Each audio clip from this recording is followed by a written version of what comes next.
Good morning. I'm about to record something that I first, people are popping up in windows. I first wrote in Thailand on the day after my birthday in, February 21st, 2010. This is called Hidden Document. And it basically came to me in a transmission in a dream at about 3 o'clock in the morning. And it was just a reminder of everything that I knew but couldn't tell you and couldn't really tell myself. And it's in my book, Tales from Thailand. If anybody wants a PDF of that, it's free. I'll give it to you. I'll post it somewhere maybe, but I just wanted to get this off and out.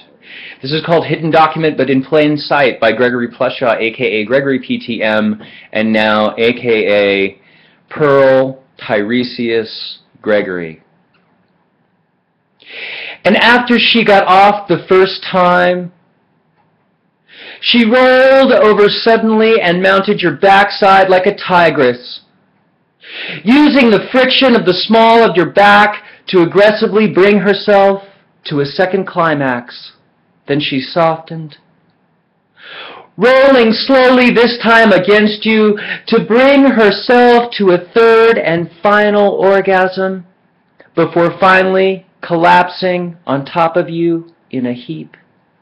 It was a position you enjoyed immensely because of the incredible erotic charge it brought you, as well as the enormous sense of comfort and security it gave you. And you'd asked other lovers to do it for you in the past, but they'd done so rather reluctantly, and not nearly with the passion she had, save for one girl, the first who'd ever done you like that.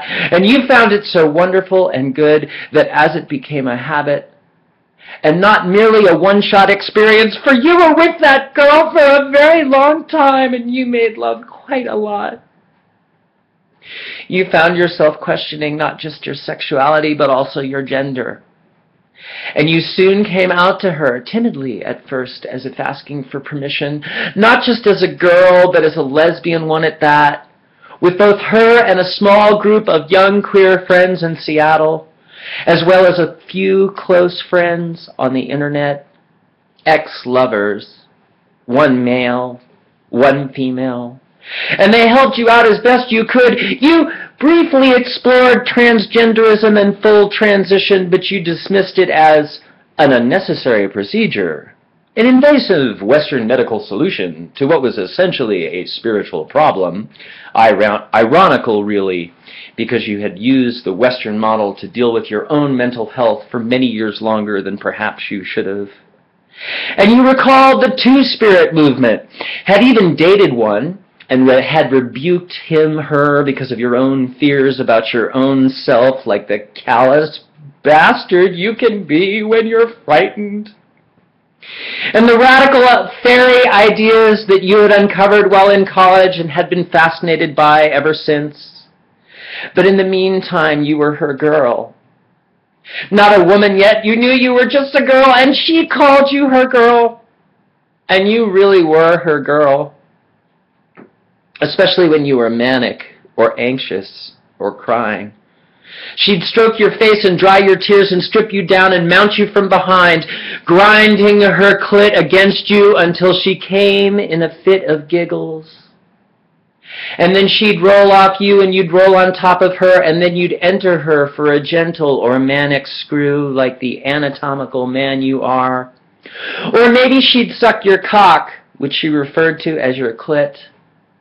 Or better still, you'd stroke your clit cock, masturbating while she licked your pussy, really your balls, but when she was touching you there, or licking you there, she always said it was your pussy, and you would come so hard when she did that for you, and then you'd curl up in each other's arms and go to sleep. You were a lesbian couple, except on those days when you felt especially aggressive and macho and needed to reclaim your masculinity to deal with the outside world. And then she would be your little girl and you would be her daddy. And then you'd fuck her as hard as you could until she came again in a fit of giggles. And then you'd roll over and masturbate until you came all over her face. And finally, when the relationship ended in too many tears and total disgrace, you tried to forget all about being a girl because you'd just been her girl and she was gone. It didn't mean a thing. It was just role-playing, and you were going to be a good patient now and take your meds and get a straight girlfriend and get married. But with the beautiful girl from South America building tension against your back, it all came back to you in an overwhelming flood of memories. And you had to fight hard to hold back the tears. You had just simply forgotten a very deep and possibly real part of yourself because it was simply more convenient, less messy, less complicated. Hard to explain and live by. You'd written the word queer on your forehead and let the Santa Fe reporter take your picture. But you spoke only of bisexuality and polyamory. And never really once dared to let people really know that you honestly felt like both man and girl because you didn't think they'd get it. Thought they might really think you'd just gone crazy this time for real. And you were certain that it would be so hard to have a family if you admitted to anyone just how queer you really are. A girl who needs tenderness and someone to dry her tears.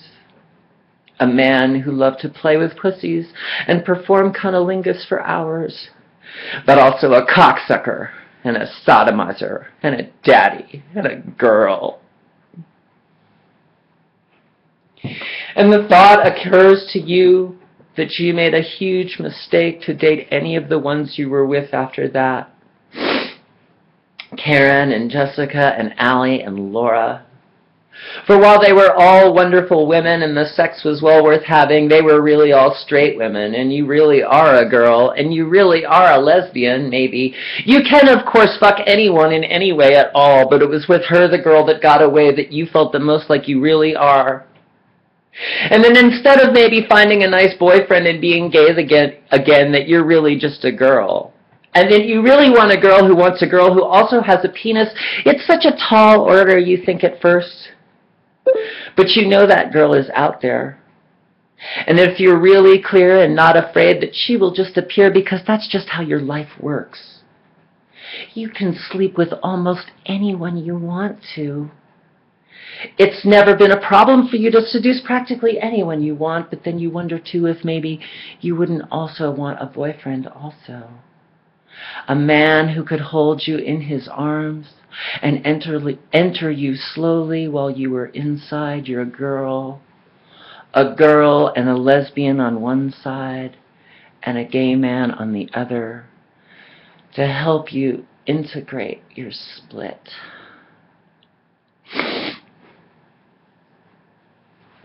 But then you think, come on, identity is fluid. Why fix it or define it or make declarations of identification when in all reality you really know, as you recently wrote in a letter to a famous trans man, that you are in fact really all of it. Gay and straight and bisexual, male and female and third-gendered, two-spirit and fairy, lesbian and girl, top and bottom, sub and dom, but you're not really a sadist, as you discovered recently, nor a masochist either, at least not for physical pain. And as you wrote to that wonderful trans man who surely might understand, the only word that ever really made sense to describe it all is queer. But the recollection that you might in fact be a girl that likes girls certainly goes a long way towards explaining why you tend to prefer women over men. But you still have to admit that you like men quite a lot as well, at least some of the time. Anyway,